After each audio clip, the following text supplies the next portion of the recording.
participant is Pratiksha Das from class 6.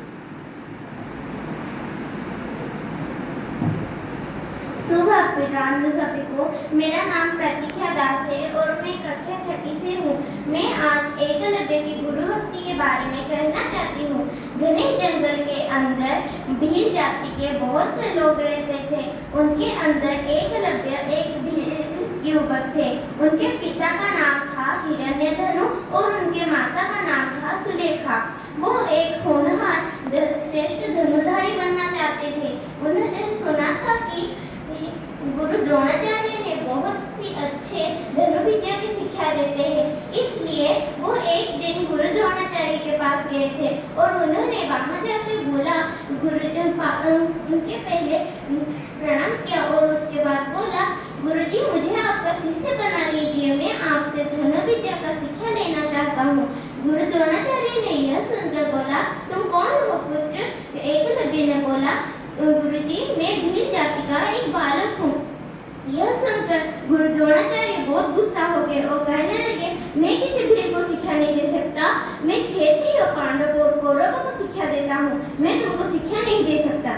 यह सुनकर एकलव्य बहुत निराश होकर जंगल के अंदर चले गए और वहाँ पर कुटिया बनाई। वहाँ पर उन्होंने गुरु द्रोणाचार्य की एक मिट्टी की प्रतिमा बनाई और वहाँ पर हर दिन उनको उस मिट्टी की प्रतिमा को प्रणाम करके हर दिन धनुर्विद्या का अभ्यास करते थे। वो समझते थे कि गुरु द्रोणाचार्य ही उनको धनुर्विद्या का शिक्षा देते हैं।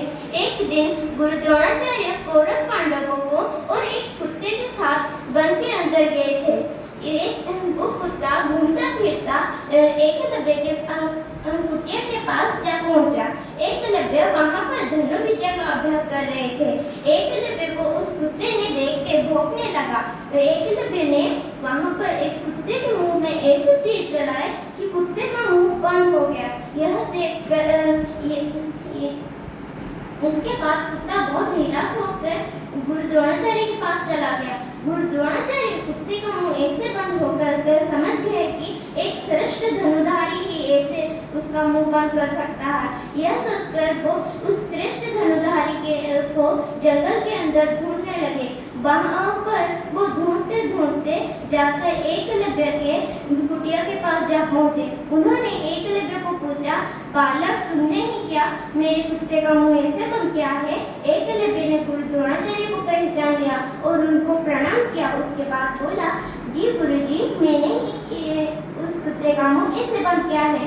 गुरु द्रोणाचार्य ने खुश होकर बोला, तुम्हारे गुरु कौन है?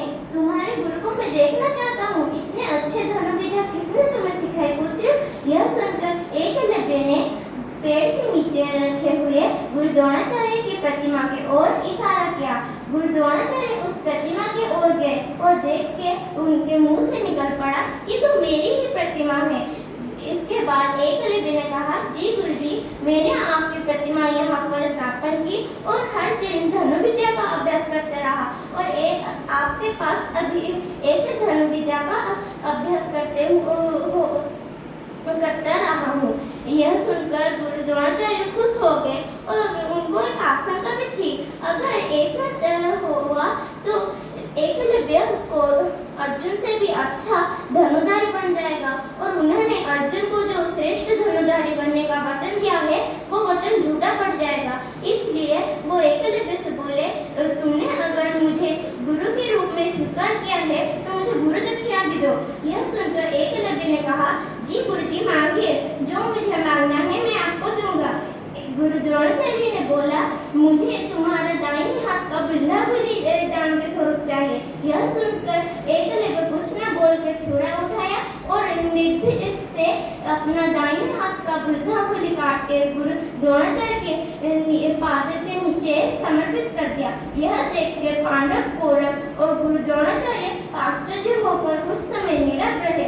उसके बाद गुरु द्रोणाचार्य ने कहा, जी तुम्हारा तो ये दान सबसे अच्छा है, मैं तुम्हारा दान कभी नहीं भूलूंगा और मैं जब तक आसमान में सूर्य और चंद्र रहेंगे लोग तुमको याद रखेंगे और मैं तुम्हें आशीर्वाद देता हूँ कि लोग तुमको एक श्रेष्ठ धनुधारी के रूप में कीर्ति करेंगे।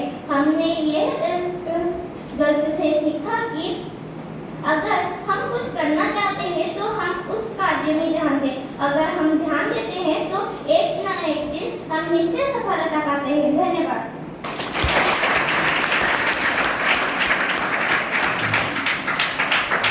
Thank you. And the next question is